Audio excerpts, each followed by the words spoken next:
ಸ್ನೇಹಿತರೆ, ಮೀಡಿಯಾ ಮಾಸ್ಟರ್ಸ್ಗೆ ಸ್ವಾಗತ ಸುಸ್ವಾಗತ. ಗೆಳೆಯರೆ, ಭಾರತ ಮತ್ತು ಅಮೆರಿಕ ನಡುವಿನ ಟ್ರೇಡ್ ಡೀಲ್ ಕುದುರುವ ಸಮಯ ಹತ್ತಿರ ಬರ್ತಾ ಇದೆ. ಮುಂದಿನ ತಿಂಗಳು ಅಂದ್ರೆ ಜುಲೈ 24ರ ಒಳಗೆ ಈ ಬೈಲಾಟರಲ್ ಟ್ರೇಡ್ ಅಗ್ರಿಮೆಂಟ್ ಮುಗಿಯುತ್ತೆ ಅನ್ನೋ ವಿಶ್ವಾಸವನ್ನ ಅಮೆರಿಕ ವ್ಯಕ್ತಪಡಿಸ್ತಾ ಇದೆ. ಈ ಮಾಹಿತಿಯನ್ನ ದಕ್ಷಿಣ ಮತ್ತು ಮಧ್ಯ ಏಷ್ಯಾದಲ್ಲಿನ ಅಮೆರಿಕದ deputy secretary Bethanie Paulose Morrison Washington ನಲ್ಲಿ ಹಂಚಿಕೊಂಡಿದ್ದಾರೆ. ಅಲ್ಲಿಗೆ ಈ ಡೀಲ್ ಕೊನೆಯ ಹಂತವನ್ನ ತಲುಪಿದಂತೆ ಕಾಣ್ತಾ ಇದೆ. ಆದ್ರೆ ಇಲ್ಲಿ ಕೂಡ ಭಾರತ ಡೈರಿ ಹಾಗೂ ಕೃಷಿ ಉತ್ಪನ್ನಗಳ ವಿಷಯದಲ್ಲಿ ತನ್ನ ಪಟ್ಟನ್ನ ಸಡಿಲಿಸಿಲ್ಲ.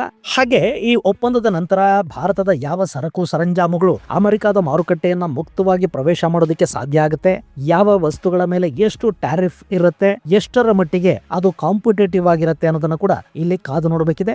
ಇನ್ನು ಈ ಅಗ್ರಿಮೆಂಟ್ ಅನ್ನ ಮಾಡಿಕೊಳ್ಳೋದಕ್ಕೆ ಭಾರತಕ್ಕಿಂತಲೂ ಹೆಚ್ಚು ಆಸಕ್ತಿ ಮತ್ತು ಆತುರವನ್ನ ಅಮೆರಿಕ ತೋರಿಸ್ತಾ ಇದೆ. ಹೀಗಾಗಿ ಇದು ಭಾರತಕ್ಕೆ ಎಷ್ಟರ ಮಟ್ಟಿಗೆ ಲಾಭವನ್ನ ತಂದುಕೊಡುತ್ತೆ ಅನ್ನೋ ಕುತೂಹಲ ಹಾಗೆ ಉಳ್ಕೊಂಡಿದೆ. ಹೀಗೊಂದ್ ಕಡೆ ಅಮೆರಿಕ ಭಾರತದ ಜೊತೆಗಿನ ಟ್ರೇಡ್ ಡೀಲ್ ಬಗ್ಗೆ ಆಸಕ್ತಿಯನ್ನ ತೋರ್ತಾ ಇದ್ರೆ, ಮತ್ತೊಂದ್ ಕಡೆ ಭಾರತದ ಜೊತೆ ಮಾಡಿಕೊಂಡಿದ್ದ ಅಮೆರಿಕದ ಡಿಫೆನ್ಸ್ ಡೀಲ್ ಒಂದು ಭಾರತದ ಅಗತ್ಯಗಳನ್ನ ಪೂರೈಸುವುದರಲ್ಲಿ ಸಂಪೂರ್ಣವಾಗಿ ವಿಫಲವಾಗಿರುವುದು ಕಂಡು ಬರ್ತಾ ಇದೆ. ಇದರಿಂದ ತೀವ್ರ ಸಮಸ್ಯೆಗೆ ತುತ್ತಾಗ್ತಾ ಇರೋದು ನಮ್ಮ ವಾಯುಪಡೆ. ಈಗ ಭಾರತ ಅಮೆರಿಕ ಜೊತೆಗಿನ ಆ ಡೀಲ್ ಅನ್ನ ವೇಗಗೊಳಿಸೋದಕ್ಕೆ ಪ್ರಯತ್ನ ಪಡಬೇಕು ಅಥವಾ ಅಮೆರಿಕನ ಕೈಬಿಟ್ಟು ಬೇರೆ ಆಯ್ಕೆಗಳ ಕಡೆಗೆ ಮುಖ ಮಾಡಬೇಕು ಅನ್ನೋ ಪರಿಸ್ಥಿತಿ ಅಲ್ಲಿ ನಿರ್ಮಾಣ ಆಗ್ತಾ ಇದೆ. ಗೆಳೆಯರೆ, ಭಾರತದ ಸ್ವದೇಶಿ ಯುದ್ಧ ವಿಮಾನ ತೇಜಸ್ ಸಿದ್ಧ ಆಯಿತು. ಭಾರತೀಯ ವಾಯುಪಡೆಯನ್ನ ಸೇರಿದ್ದು ಆಯಿತು. ಕೆಲ ಯುದ್ಧ ವಿಮಾನಗಳು ಟೆಕ್ನಿಕಲ್ ಸಮಸ್ಯೆಯಿಂದ ದಾರೆಗಪ್ಪಳಿಸಿದ್ದು ಆಯಿತು. ಇಷ್ಟಾದರೂ ಭಾರತ ತೇಜಸ್ ಮೇಲೆ ನಂಬಿಕೆಯನ್ನೇನು ಕಳ್ಕೊಂಡಿಲ್ಲ. ಯುದ್ಧ ವಿಮಾನಗಳು ಅಂದ ಮೇಲೆ ಇಂತಹ ಸಮಸ್ಯೆಗಳು ಆಗಾಗ ಆಗ್ತಾ ಇರುತ್ತವೆ. ಅಮೆರಿಕದ ಯುದ್ಧ ವಿಮಾನಗಳು ಟೆಕ್ನಿಕಲ್ ಸಮಸ್ಯೆಗಳಿಗೆ ತುತ್ತಾಗಿ ನೆಲಕ್ಕಪ್ಪಳಿಸಿದ್ದಿದೆ. ಇಂತಹ ಸಮಸ್ಯೆಗಳಾದಾಗ ಅದನ್ನ ಪತ್ತೆ ಹಚ್ಚಿ ಸರಿಪಡಿಸುವ ಕೆಲಸ ಮಾಡಬೇಕು ಅಷ್ಟೇ. ಸೊ ತೇಜಸ್ ಮೇಲೆ ಭಾರತದ ವಿಶ್ವಾಸ ಏನು ಕುಗ್ಗಿಲ್ಲ. ಆದ್ರೆ ರಕ್ಷಣಾ ಇಲಾಖೆ ಎಷ್ಟು ತೇಜಸ್ ಯುದ್ಧ ವಿಮಾನಗಳು ಸೇನೆಗೆ ಬೇಕು ಅಂತ ಹೇಳಿವ್ಯೋ ಅಷ್ಟನ್ನ ಕೊಡೋದ್ರಲ್ಲಿ, ಅಂದ್ರೆ ಅಷ್ಟು ವಿಮಾನಗಳನ್ನ ಸಿದ್ಧಪಡಿಸಿ ಸರಬರಾಜು ಮಾಡೋದ್ರಲ್ಲಿ HAL ವಿಫಲವಾಗ್ತಾ ಇದೆ. ಅವರು ಅತ್ಯಂತ ವಿಳಂಬ ಮಾಡ್ತಾ ಇದ್ದಾರೆ ಅನ್ನೋ ಅಸಮಾಧಾನ ವಾಯುಪಡೆಯ ಅಧಿಕಾರಿಗಳಲ್ಲಿದೆ. ತೇಜಸ್ ಅಂದ ಕೂಡಲೇ ನಿಮಗೆ ಇಲ್ಲಿ ಇನ್ನೂ ಒಂದು ವಿಷಯನ ಹೇಳಬೇಕು. ಮೊನ್ನೆ ಚೈನಾ ತನ್ನ ಯುದ್ಧ ವಿಮಾನಗಳ ತಾಕತ್ತನ್ನ ತೋರಿಸೋದಕ್ಕೆ ಅಂತ ಒಂದು ಮಾರ್ಕೆಟಿಂಗ್ ವಿಡಿಯೋ ಮಾಡಿದೆ. AI ಬಳಸಿ ಮಾಡಿದ ವಿಡಿಯೋ ಅದು. ಅದನ್ನ ಚೈನಾದ ಜನ ಕೂಡ ಸಾಕಷ್ಟು ಪ್ರಮಾಣದಲ್ಲಿ ಸರ್ಕ್ಯುಲೇಟ್ ಮಾಡ್ತಾ ಇದ್ದಾರೆ. ಆದ್ರೆ ಅದರಲ್ಲಿ ತೋರಿಸಿರೋ ವಿಮಾನ ಇದೆಯಲ್ಲ, ಅದು ಚೈನಾದ್ದಲ್ಲ, ಅದು ನಮ್ಮ ತೇಜಸ್ ಯುದ್ಧ ವಿಮಾನ.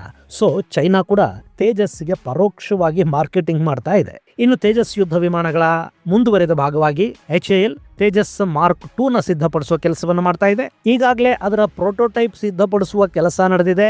ಅಲ್ಲಿ ಬಾಡಿ ಏನೋ ಸಿದ್ಧ ಆಗತ್ತೆ, ಆದ್ರೆ ಅದಕ್ಕೆ ಅಳವಡಿಸಬೇಕಾದ ಹಾರ್ಟ್ ಅಂದ್ರೆ ಇಂಜಿನ್ ಯಾವುದು ಅನ್ನೋ ಬಗ್ಗೆ ಇನ್ನೂ ಕೂಡ ಖಚಿತ ತೀರ್ಮಾನಕ್ಕೆ ಬರುವುದಕ್ಕೆ ಸಾಧ್ಯ ಆಗಿಲ್ಲ. ಕೆಲ ತಿಂಗಳುಗಳ ಹಿಂದೆ ತೇಜಸ್ ಮಾರ್ಕ್ 2 ಹಾಗೂ ಭಾರತದ ಹೊಸ ಆಮ್ಕಾ ಪ್ರಾಜೆಕ್ಟ್ಗಾಗಿ ಸ್ಯಾಫ್ರಾನ್ ತನ್ನ ಎಂಜಿನ್ ಅನ್ನು ಕೊಡುತ್ತೆ ಅಂತ ಹೇಳಲಾಗ್ತಾ ಇತ್ತು. ಆದ್ರೆ ರಫೇಲ್ ಯುದ್ಧ ವಿಮಾನಗಳ ವಿಷಯದಲ್ಲಿ ಉಂಟಾದ ಸಣ್ಣ ಮನಸ್ತಾಪಗಳ ಕಾರಣಕ್ಕೆ ಸ್ಯಾಫ್ರಾನ್ ಜೊತೆಗಿನ ಭಾರತದ ಡೀಲ್ ವಿಳಂಬ ಆಗ್ತಾ ಇದೆ.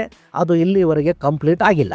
ಇನ್ನು ಬ್ರಿಟನ್ನ ರೋಲ್ಸ್ ರಾಯ್ಸ್ ಕೂಡ ಭಾರತಕ್ಕೆ ಇಂಜಿನ್ ಕೊಟ್ಟು ಟೆಕ್ನಾಲಜಿಯನ್ನ ಟ್ರಾನ್ಸ್ಫರ್ ಮಾಡ್ತೀವಿ ಅಂತ ಹೇಳ್ತಾ ಇತ್ತು. ಆದ್ರೆ ಭಾರತದ ವಾಯುಪಡೆ ಮತ್ತು HAL ಅಮೆರಿಕದ GE141 ಇಂಜಿನ್ಗಳನ್ನ ಬಳಸೋದಕ್ಕೆ ಈ ಹಿಂದೆನೆ ನಿರ್ಧಾರವನ್ನ ಮಾಡಿದ್ವು.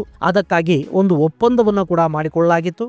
ತೇಜಸ್ ಮಾರ್ಕ್ 2 ಹಾಗೂ ಆಮ್ಕಾದ ಮೊದಲ 60 ಯುದ್ಧ ವಿಮಾನಗಳಿಗೆ GE414 ಇಂಜಿನ್ಗಳನ್ನ ಬಳಸೋದಕ್ಕೆ HAL ನಿರ್ಧಾರವನ್ನು ಕೂಡ ಮಾಡಿತ್ತು. ಇಷ್ಟು ಮಾಡ್ಕೊಳ್ಳೋ ಹೊತ್ತಿಗೆ DRDO ಮತ್ತು ADAಗಳು ನಮ್ಮ ಕಾವೇರಿ ಇಂಜಿನ್ ಅನ್ನ ಮತ್ತಷ್ಟು ಸಶಕ್ತಗೊಳಿಸೋ ಯೋಜನೆಯನ್ನ ಸಿದ್ಧಪಡಿಸಿದ್ವು. ಅದರ ಕೆಲಸ ಕೂಡ ವೇಗವಾಗಿ ನಡೀತಾ ಹೋಯ್ತು. ಹೀಗಾಗಿ ಮೊದಲ ಹಂತದಲ್ಲಿ GE ಇಂಜಿನ್ಗಳನ್ನ ಬಳಸೋದು, ಆನಂತರ ನಮ್ಮದೇ ಇಂಜಿನ್ ಸಿದ್ಧ ಆದ್ರೆ ಅದನ್ನೇ ಬಳಸೋದಕ್ಕೆ ಶುರು ಮಾಡೋದು ಅನ್ನೋ ನಿರ್ಧಾರಕ್ಕೆ ಬರಲಾಯಿತು. ಆದ್ರೆ GE414 ಬಿಡಿ, 404 ಇಂಜಿನ್ಗಳ ಸರಬರಾಜನ್ನು ಕೂಡ ಈಗ ಅಮೆರಿಕ ವಿಳಂಬ ಮಾಡ್ತಾ ಇದೆ. ಅದಕ್ಕೆ ಕಾರಣ ಇಂಜಿನ್ ಬೆಲೆಯಲ್ಲಿನ ವ್ಯತ್ಯಾಸ ಅಂತ ಹೇಳ್ತಾ ಇದ್ದಾರೆ. ಮೊದಲಿಗೆ ಈ GE414 ಇಂಜಿನ್ಗಳನ್ನ ಪ್ರತಿ ಯೂನಿಟ್ಗೆ 70 ರಿಂದ 80 ಕೋಟಿ ರೂಪಾಯಿಗಳನ್ನು ಕೊಟ್ಟು ಖರೀದಿ ಮಾಡೋದು ಅಂತ ಮಾತುಕತೆ ಆಗಿತ್ತು. ಆ ಬಗ್ಗೆ ಒಪ್ಪಂದವನ್ನು ಕೂಡ ಮಾಡಿಕೊಂಡ್ರು. ಆದ್ರೆ ಈಗ ಜಾಗತಿಕ ಯುದ್ಧಗಳು, ಸರಬರಾಜು ವಿಳಂಬ ಹಾಗೂ ಇನ್ನಿತರ ಕಾರಣಗಳಿಂದಾಗಿ ಎಂಜಿನ್ ಬೆಲೆ ಸುಮಾರು 2.5 ಪಟ್ಟು, ಅಂದ್ರೆ ಒಂದು ಯೂನಿಟ್ಗೆ 200 ಕೋಟಿ ರೂಪಾಯಿಗಳವರೆಗೆ ಏರಿಕೆಯಾಗಿದೆ ಅನ್ನೋ ಮಾಹಿತಿ ಹೊರಬೀಳ್ತಾ ಇದೆ. ಹೀಗಾಗಿನೇ ರಕ್ಷಣಾ ತಜ್ಞರು ಈ ಡೀಲ್ ನಿಧಾನ ಆಗೋದಿಕ್ಕೆ ಇಂಜಿನ್ ವೆಚ್ಚ ಹೆಚ್ಚಾಗ್ತಾ ಇರೋದು ಕಾರಣ ಅಂತ ಹೇಳ್ತಾ ಇದ್ದಾರೆ. ಆದ್ರೆ ಇದನ್ನು ಭಾರತ ಸರ್ಕಾರ ಆಗ್ಲಿ HAL ಆಗ್ಲಿ ಅಧಿಕೃತವಾಗಿ ಇನ್ನೂ ಖಾತ್ರಿಪಡಿಸಿಲ್ಲ. ಬೇರೆ GE414 ಎಂಜಿನ್ ಇದೆಯಲ್ಲ, ಇದು ಜಾಗತಿಕವಾಗಿ ಹೆಚ್ಚು ಮನ್ನಣೆಯನ್ನ ಪಡ್ಕೊಂಡಿರುವ ಹಾಗೂ ಅತ್ಯಂತ ಶಕ್ತಿಶಾಲಿ ಅನ್ನೋ ಖ್ಯಾತಿಯನ್ನ ಪಡೆದಿರುವ ಎಂಜಿನ್. ಮೊದಲಿಗೆ ಇದನ್ನ F-18 ಸೂಪರ್ ಹಾರ್ನೆಟ್ ಯುದ್ಧ ವಿಮಾನಗಳಿಗೆ ಅಂತಲೇ ಸಿದ್ಧಪಡಿಸಿದ್ರು. ಆ ಬಳಿಕ ಅದನ್ನು ಬೇರೆ ಬೇರೆ ಯುದ್ಧ ವಿಮಾನಗಳಲ್ಲಿ ಕೂಡ ಅಳವಡಿಸುವ ಕೆಲಸ ಆಯಿತು. ಇದು 98 ಕಿಲೋಟನ್ ಅಷ್ಟು ಥ್ರಸ್ಟ್ ಅನ್ನು ಹೊಂದಿದೆ. ಈ ಎಂಜಿನ್ GE404 ಗಿಂತಲೂ 25% 30% ಹೆಚ್ಚು ಶಕ್ತಿಯನ್ನ ಬಿಡುಗಡೆ ಮಾಡುತ್ತೆ. ಹಾಗೆ ಇದು ಕಡಿಮೆ ನಿರ್ವಹಣಾ ವೆಚ್ಚವನ್ನ ಹೊಂದಿರುತ್ತೆ ಅಂತ ಕೂಡ ಹೇಳ್ತಾರೆ. ಹಾಗೇನೆ ಇಲ್ಲಿವರೆಗೂ 50 ಲಕ್ಷ ಗಂಟೆಗೂ ಅಧಿಕ ಕಾಲದ ಹಾರಾಟವನ್ನ ಈ 414 ಇಂಜಿನ್ ಮಾಡಿದೆ ಅನ್ನೋ ಮಾಹಿತಿ ಕೂಡ ಇದೆ. ಹೀಗಾಗಿ ಇದನ್ನು ಜಾಗತಿಕವಾಗಿ ಅತ್ಯಂತ ವಿಶ್ವಾಸಾರ್ಹ ಇಂಜಿನ್ ಅಂತ ಗುರುತಿಸಲಾಗುತ್ತೆ. ಇಲ್ಲಿವರೆಗೆ 1600ಕ್ಕೂ ಹೆಚ್ಚು ಇಂಜಿನ್ಗಳನ್ನು ಉತ್ಪಾದಿಸಲಾಗಿದೆ ಅಂತ ಹೇಳ್ತಾರೆ. ಈ ವಿಶ್ವಾಸಾರ್ಹತೆಯ ಕಾರಣಕ್ಕೇನೆ ಭಾರತ ಈ ಇಂಜಿನ್ ಖರೀದಿಗೆ ಮನಸ್ಸು ಮಾಡ್ತು. ಒಪ್ಪಂದದ ಪ್ರಕಾರ ಒಂದಷ್ಟು ಇಂಜಿನ್ಗಳು ನೇರವಾಗಿ ಅಮೆರಿಕಾದಿಂದ ಭಾರತಕ್ಕೆ ಬರುತ್ತವೆ. ಇನ್ನುಳಿದ ಇಂಜಿನ್ಗಳನ್ನ ನಮ್ಮಲ್ಲೇ ತಯಾರು ಮಾಡಬೇಕು ಅಂತ ಅಂದುಕೊಳ್ಳಾಯ್ತು. ಅಂದ್ರೆ GE ಭಾರತದಲ್ಲಿ ತನ್ನ ಕಾರ್ಖಾನೆಯನ್ನ ತೆರೆದು ಉತ್ಪಾದನೆಯನ್ನ ಶುರು ಮಾಡಬೇಕಿತ್ತು. ಆಗ ಕ್ರಿಟಿಕಲ್ ಪಾರ್ಟ್ಗಳು ಅಮೆರಿಕಾದಿಂದ ಬಂದ್ರೆ ಉಳಿದ ಭಾಗಗಳನ್ನ ನಮ್ಮಲ್ಲೇ ತಯಾರು ಮಾಡ್ಕೊಳ್ಳೋದು, ನಮ್ಮ ಸ್ಥಳೀಯ ಕಾರ್ಖಾನೆಗಳಿಗೆ ಮತ್ತು ನಮ್ಮ ಯುವಕರಿಗೆ ಕೆಲಸ ಕೊಡೋದು ಅಂತ ಪ್ಲಾನ್ ಮಾಡಲಾಯಿತು. ಈಗಾಗಲೇ ನಡೆದಿರೋ ಡೀಲ್ನ ಪ್ರಕಾರ GE ಭಾರತದ HAL ಜೊತೆ ಸೇರಿ ಇಂಜಿನ್ಗಳನ್ನ ಭಾರತದಲ್ಲಿ ಉತ್ಪಾದಿಸುವ ಕೆಲಸವನ್ನು ಈಗಾಗಲೇ ಶುರು ಮಾಡಬೇಕಿತ್ತು. 2029 ಹೊತ್ತಿಗೆ ಬೆಂಗಳೂರಿನ ಘಟಕದಲ್ಲಿ ಇಂಜಿನ್ಗಳ ಉತ್ಪಾದನೆ ಶುರು ಆಗುತ್ತೆ ಅಂತ ಹೇಳಲಾಗ್ತಾ ಇತ್ತು. ಆದ್ರೆ ಆ ಕಾರ್ಯದಲ್ಲಿ ಈಗ ಸಿಕ್ಕಾಪಟ್ಟೆ ವಿಳಂಬ ಆಗ್ತಾ ಇದೆ. ಅದಕ್ಕೆ ಕಾರಣ ಇಂಜಿನ್ನ ಬೆಲೆ ಹೆಚ್ಚಳ ಅನ್ನೋದು ಒಂದಷ್ಟು ಮೂಲಗಳ ಮಾಹಿತಿ. ಗೆಳೆಯರೆ, ತೇಜಸ್ ಮಾರ್ಕ್ 2 ಅನ್ನೋದು ಸಿಂಗಲ್ ಇಂಜಿನ್ ಹೊಂದಿರುವ 4.5 ಜನರೇಷನ್ ನ ಯುದ್ಧ ವಿಮಾನ. ಸೊ ಈಗ ಭಾರತಕ್ಕೆ ಒಂದು ಯುದ್ಧ ವಿಮಾನದ ಇಂಜಿನ್ಗಾಗಿ 200 ಕೋಟಿ ರೂಪಾಯಿ ಖರ್ಚು ಮಾಡಬೇಕಾಗಿ ಬಂದ್ರೆ ವಿಮಾನದ ಬೆಲೆ ವಿಪರೀತ ಹೆಚ್ಚಾಗೋ ಸಾಧ್ಯತೆಗಳಿರುತ್ತವೆ. ಇದು ಭಾರತದ ತಲೆನೋವಿಗೆ ಕಾರಣ ಆಗ್ತಾ ಇದೆ. ಇನ್ನು ಇಲ್ಲಿ ಇಂಜಿನ್ಗಾಗಿ HAL ಮತ್ತು ADAಗಳ ನಡುವೆ ಸಣ್ಣ ಪೈಪೋಟಿ ಕೂಡ ಕಾಣ್ತಾ ಇದೆ. HAL ಈ GE ಇಂಜಿನ್ಗಳನ್ನ ತೇಜಸ್ MK2ಗೆ ಬಯಸ್ತಾ ಇದ್ರೆ, ADA ಅಂದ್ರೆ ಏರೋನಾಟಿಕಲ್ ಡೆವಲಪ್ಮೆಂಟ್ ಏಜೆನ್ಸಿ ಆಮ್ಕಾ ಕಡೆಗೆ ಅಂದ್ರೆ ಅಡ್ವಾನ್ಸ್ ಮೀಡಿಯಂ ಕಾಂಬ್ಯಾಟ್ ಏರ್ಕ್ರಾಫ್ಟ್ ಕಡೆಗೆ ಗಮನ ಹರಿಸ್ತಾ ಇದೆ. ಇಲ್ಲಿ ADA ಆಮ್ಕಾದ ಪ್ರೋಟೋಟೈಪ್ ಅನ್ನ ಸಿದ್ಧಪಡಿಸೋದಕ್ಕೆ ಈಗಾಗಲೇ ಖಾಸಗಿ ಕಾಂಟೆಂಡರ್ಗಳನ್ನ ಗುರುತಿಸಿದೆ. Tata advance system, Larsen and Toubro ಮತ್ತು BEL ಹಾಗೂ ಭಾರತ್ ಫೋರ್ಜ್ ಹಾಗೆ ಬೆಮಲ್ ತಂಡಗಳನ್ನ ಪ್ರೋಟೋಟೈಪ್ ನಿರ್ಮಾಣಕ್ಕೆ ಗುರುತಿಸಲಾಗಿದೆ. ಇಲ್ಲಿ 30 ತಿಂಗಳ ಕಾಲಾವಧಿಯ ಒಳಗೆ ತಲಾ 5 ಪ್ರೋಟೋಟೈಪ್ಗಳನ್ನ ಸಿದ್ಧ ಮಾಡಿ ಕೊಡಬೇಕಾಗುತ್ತೆ. ಇದಕ್ಕಾಗಿ ADAಗೆ ಈಗ 15 ಇಂಜಿನ್ಗಳು ಬೇಕಾಗಿವೆ. ಅವುಗಳನ್ನ ಬೇಗ ಕೊಟ್ಟುಬಿಡಿ ಅಂತ ADA ಕೇಳ್ತಾ ಇದೆಯಂತೆ. ಹಾಗೆ HAL ಕೂಡ ನಮ್ಮ ಜೊತೆ ಮಾಡಿಕೊಂಡ ಒಪ್ಪಂದದಂತೆ ನಮಗೆ ಕೊಡಬೇಕಿರೋ ಇಂಜಿನ್ಗಳನ್ನ ಕೊಡಿ ಅಂತ ಕೇಳ್ತಾ ಇದೆ. ಇದು ADA ಮತ್ತು HAL ನಡುವೆ ಉಂಟಾಗಿರೋ ಪೈಪೋಟಿ. ಆದ್ರೆ GE ಮಾತ್ರ ಯಾರಿಗೂ ಯಾವ ಇಂಜಿನ್ ಅನ್ನು ಕೊಡದೆ ವಿಳಂಬವನ್ನ ಮುಂದುವರಿಸ್ತಾ ಇದೆ. ಭಾರತಕ್ಕೀಗ ಯುದ್ಧ ವಿಮಾನಗಳ ಅಗತ್ಯ ತುಂಬಾನೇ ಹೆಚ್ಚಿದೆ. ನಾವೀಗಾಗಲೇ MiG-21ಗಳನ್ನ ನಿವೃತ್ತಗೊಳಿಸಿದೀವಿ. ಸದ್ಯಕ್ಕೆ ಭಾರತದಲ್ಲಿ 30 ಸ್ಕ್ವಾಡ್ರನ್ಗಳು ಕಾರ್ಯನಿರ್ವಹಿಸ್ತಾ ಇವೆ. ಪ್ರತಿ ಸ್ಕ್ವಾಡ್ರನ್ ನಲ್ಲಿ 18 ಯುದ್ಧ ವಿಮಾನಗಳಿರುತ್ತವೆ. ಸೊ ಭಾರತದ ಬಳಿ ಈಗ ಆಪರೇಟಿವ್ ಯುದ್ಧ ವಿಮಾನಗಳು ಅಂತ ಇರೋದು 540 ಯುದ್ಧ ವಿಮಾನಗಳು ಮಾತ್ರ.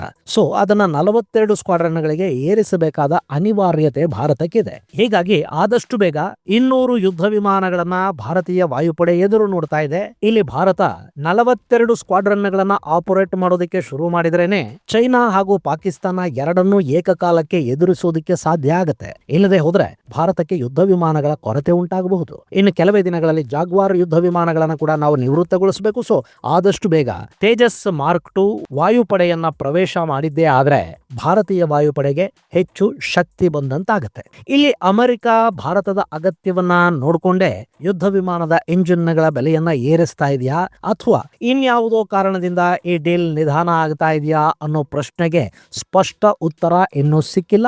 ಒಂದು ವೇಳೆ ಅಮೆರಿಕದ ಕಂಪನಿಗೆ ಈ ಡೀಲ್ ಅನ್ನ ಪೂರ್ಣಗೊಳಿಸೋದಕ್ಕೆ ಸಾಧ್ಯ ಆಗದೆ ಇದ್ರೆ ಭಾರತ ಫ್ರಾನ್ಸ್ ಅಥವಾ ಬ್ರಿಟನ್ಗಳ ಕಡೆಗೆ ನೋಡಬೇಕಾಗಿ ಬರುತ್ತೆ. ಇಲ್ಲಿ ಯಾವ ದೇಶದ ಮೇಲೆ ಆಧಾರ ಪಟ್ಟರೂ ಇಂಥ ಸಮಸ್ಯೆಗಳನ್ನ ನಾವು ಎದುರಿಸಲೇಬೇಕು. ನಮಗೆ ತುಂಬಾ ಅಗತ್ಯ ಇದೆ ಅಂತ ಗೊತ್ತಾದ ಮೇಲೆ ಎಲ್ಲರೂ ಇಂಥ ಕೃತಕ ಒತ್ತಡಗಳನ್ನ ಸೃಷ್ಟಿ ಮಾಡ್ತಲೇ ಹೋಗ್ತಾರೆ. ಇದರಿಂದ ಹೊರಬರಬೇಕು ಅಂದ್ರೆ ನಮಗೆ ಬೇಕಾಗುವ ಇಂಜಿನ್ಗಳನ್ನ ನಾವು ನಮ್ಮಲ್ಲೇ ತಯಾರು ಮಾಡಿಕೊಳ್ಳೋ ಪ್ರಯತ್ನಗಳನ್ನ ಮತ್ತಷ್ಟು ಹೆಚ್ಚು ಮಾಡಬೇಕು. ಅದಕ್ಕೆ ಬೇಕಾದ ರಿಸೋರ್ಸಸ್ ಅನ್ನ ಸರ್ಕಾರ ಮಾಡಿಕೊಡ್ಬೇಕು. ಇದು ಗೆಳೆಯರೆ ಅಮೆರಿಕದ GE414 ಪೂರೈಕೆಯಲ್ಲಿ ಆಗ್ತಾ ಇರೋ ಅಡೆತಡೆಗಳ ಕುರಿತಾದ ಒಂದಷ್ಟು ಮಾಹಿತಿ. ಮುಂದಿನ ಸಂಚಿಕೆಯಲ್ಲಿ ಮತ್ತಷ್ಟು ವಿಶೇಷಗಳ ಜೊತೆ ಮತ್ತೆ ಭೇಟಿಯಾಗೋಣ. ಅಲ್ಲಿವರೆಗೆ ಜೈ ಹಿಂದ್, ಜೈ ಕರ್ನಾಟಕ.